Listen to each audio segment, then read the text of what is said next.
침술이 정말 효과가 있는 치료라면 이상한 질문이 하나 생깁니다.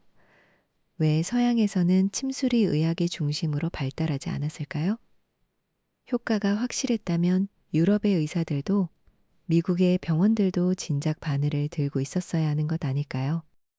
그런데 이 질문은 생각보다 좋은 질문입니다. 침술을 믿느냐 마느냐의 문제가 아니라 한 치료법이 어떤 문화권에서는 의학이 되고 다른 문화권에서는 주변부에 머무는 이유를 묻는 질문이기 때문입니다. 오늘은 침술이 정말 효과가 있는지, 그리고 그 바늘이 중국에서 태어나 한반도를 거쳐 현대 병원까지 들어오게 된 과정을 따라가 보겠습니다. 먼저 침술은 왜 탄생했을까요? 고대의 의학을 상상할 때 중요한 점이 있습니다. 지금처럼 세균을 알지도 못했고, 엑스레이로 몸속을 볼 수도 없었고, 정제된 진통제나 항생제도 없었습니다. 어디를 누르면 통증이 줄어드는지, 따뜻하게 하면 나아지는지, 피를 조금 빼면 증상이 달라지는지, 피부의 특정 지점을 자극하면 몸의 다른 부위가 반응하는지 같은 것들입니다. 중국 고대 의학은 몸을 따로 떨어진 부품들의 집합이라기보다 기와 혈이 흐르는 연결된 체계로 이해했습니다. 여기서 기는 오늘날의 과학 용어라기보다는 몸의 기능과 흐름을 설명하던 당시의 언어라고 보는 편이 안전합니다. 그 흐름이 막히거나 어긋나면 병이 생기고 특정 지점을 자극해 균형을 회복한다는 생각이 침술의 뼈대가 되었습니다. 침술의 오래된 흔적은 중국 고전의학 문헌에서 분명하게 나타납니다. 특히 황제내경 계열의 문헌은 침과 경락, 몸의 질서에 대한 생각을 체계적으로 담고 있습니다. 고대에 쓰인 뾰족한 돌이나 뼈도구가 곧바로 오늘날 의미의 침술이었다고 단정하기는 어렵습니다. 하지만 분명한 것은 중국에서 몸의 표면을 자극해 질병을 다스리려는 치료 전통이 오래전부터 형성되었다는 점입니다. 뜸, 약재, 안마, 식이요법 같은 방법들과 함께 쓰였습니다. 그러니까 침술은 처음부터 신비한 한방의 기술이라기보다 제한된 시대의 사람들이 그렇다면 침술은 언제 한반도에 들어왔을까요? 이 부분은 의외로 딱 잘라 말하기 어렵습니다. 몇 년 몇 월에 들어왔다고 말할 수 있는 성격의 지식이 아니기 때문입니다. 한반도는 오래전부터 중국과 사람, 물자, 문자, 제도, 종교를 주고받았습니다. 의학도 그 길을 따라 이동했습니다. 침과 뜸을 포함한 중국 의학 전통은 고대와 중세 동아시아의 교류 속에서 한반도와 일본으로 전파되었습니다. 중요한 것은 한반도가 이것을 단순히 베껴 쓰기만 한 곳은 아니었다는 점입니다. 들어온 지식은 현지의 풍토, 약재, 질병 경험, 의료 제도 안에서 다시 정리되었습니다. 외래의 지식이지만 시간이 지나면 그 사회의 몸에 맞게 다시 자라는 것입니다. 조선시대에 들어오면 이 흐름이 훨씬 뚜렷해집니다. 조선은 국가 차원에서 의학 지식을 정리하고 백성에게 쓸 수 있는 실용적 의서를 만들려 했습니다. 그 대표가 1613년에 완성된 동의보감입니다. 동의보감은 약 처방만 모은 책이 아닙니다. 몸을 이해하는 방식, 질병의 분류, 양생, 침과 뜸에 관한 내용까지 폭넓게 담은 의학백과에 가깝습니다. 그래서 동의보감은 조선의학의 상징이면서 동아시아 의학 지식이 조선에서 어떻게 재편되었는지 보여주는 중요한 자료입니다. 침술 역시 이 안에서 하나의 치료 영역으로 자리 잡았습니다. 그리고 조선의 침술을 말할 때 빼놓기 어려운 것이 사암침법입니다. 사암침법은 한국에서 독특하게 발전한 침법으로 알려져 있습니다. 전통 이론을 바탕으로 하지만 단순히 중국의 방식을 그대로 반복한 것이 아니라 한국적 임상 경험 속에서 체계화된 것으로 평가됩니다. 물론 오늘날의 기준으로 그 이론 전체를 그대로 하지만 역사적으로 보면 의미가 큽니다. 침술이 한반도에서 수입된 기술로만 머문 것이 아니라 새로운 해석과 운용법을 낳았다는 증거이기 때문입니다.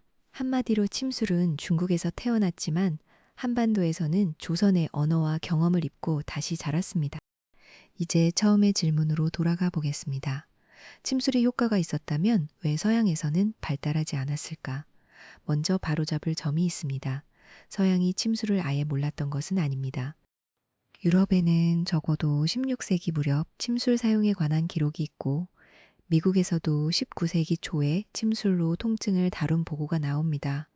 그러니까 침술은 어느 날 갑자기 20세기의 서양으로 수입된 낯선 물건만은 아니었습니다. 문제는 알려졌느냐가 아니라 서양 의학의 중심부에 들어갈 수 있었느냐였습니다. 서양 근대의학은 해부학, 병리학, 생리학, 양리학을 중심으로 발전했습니다. 몸을 열어 구조를 확인하고 장기와 조직의 변화를 보고 특정 성분이 어떤 작용을 하는지 따지는 방식입니다. 경락은 해부칼로 잘라서 보이는 혈관이나 신경과 같은 구조물이 아니었습니다. 기의 흐름이라는 말도 실험실의 언어로 곧장 옮기기 어려웠습니다. 게다가 서양에서는 수술, 마취, 소독, 백신, 항생제처럼 눈에 띄는 성과를 낸 기술들이 의학의 주도권을 잡았습니다. 이런 상황에서 침술은 흥미로운 외래 치료이긴 했지만 주류 의학의 핵심 기술로 자리 잡기 어려웠습니다. 효과가 완전히 없어서라기보다 설명의 언어와 검증의 방식이 맞지 않았던 것입니다. 서양권에서 침술이 대중적으로 다시 주목받은 계기 중 하나는 1970년대 미중 관계의 변화였습니다. 미국 언론과 의료인들이 중국의 침 치료를 접하면서 관심이 커졌고, 하지만 현대 의학계의 재발견은 단순한 유행만은 아니었습니다. 1997년 미국 국립보건원 하부회의는 침술의 안전성과 일부 증상에 대한 근거를 공식적으로 검토했습니다. 이후 만성요통 같은 일부 통증 문제에서 침술은 약물 외 선택지 중 하나로 진료 지침에 등장하기도 했습니다. 최근 미국에서도 침술 이용률은 조금씩 증가한 것으로 보고됩니다. 오히려 전통 치료가 현대 연구의 언어로 다시 번역되기 시작했다는 뜻에 가깝습니다. 그럼 가장 중요한 질문입니다. 침술은 정말 효과가 있을까요? 현재의 균형 잡힌 답은 이렇습니다. 일부 증상에는 도움이 될 수 있습니다. 특히 허리 통증, 목 통증, 무릎 골관절염 통증, 수술 후 통증, 항암 치료나 수술과 관련된 메스꺼움과 구토 같은 영역에서 침술의 가능성을 지지하는 연구들이 있습니다. 침술 연구에서 가짜침, 그러니까 실제 혈자리나 깊이를 피해서 비슷하게 시술하는 방법과 비교하면 효과 차이가 작아지는 경우가 많습니다. 이 말은 침술이 전부 가짜라는 뜻도 아니고 바늘 자극 자체의 생리적 효과, 시술자의 접촉, 치료 환경, 기대감, 통증을 해석하는 뇌의 반응이 함께 작용할 수 있다는 뜻입니다. 현대 과학은 침술의 작동 방식을 여러 방향에서 설명하려고 합니다. 침 자극이 신경계를 건드리고 통증 조절 물질의 분비에 영향을 주고 국소 조직 반응을 일으킬 수 있다는 가설들이 있습니다. 다만 이것이 전통의학에서 말한 모든 경락 이론을 그대로 증명한다는 뜻은 아닙니다. 현대의학의 관점에서 침술은 병의 원인을 없애는 만능 치료라기보다 특정 증상을 조절하는 보완적 방법에 더 가깝습니다. 그리고 안전성도 조건이 붙습니다. 잘 훈련된 사람이 멸균된 침을 써야 하고 감염이나 장기 손상 같은 드문 위험을 피해야 합니다. 특히 암, 심장질환, 감염성 질환 같은 중대한 병을 침술만으로 해결하려 하는 것은 위험합니다. 결국 침술의 역사는 한 가지 오해를 풀어줍니다. 오래되었다고 해서 무조건 맞는 것도 아니고 서양에서 늦게 받아들였다고 해서 무조건 틀린 것도 아닙니다.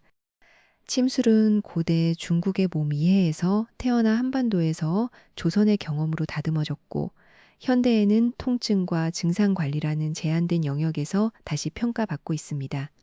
처음의 질문, 효과가 있었다면 왜 서양에서 발달하지 않았느냐에 대한 답도 이제 조금 달라집니다.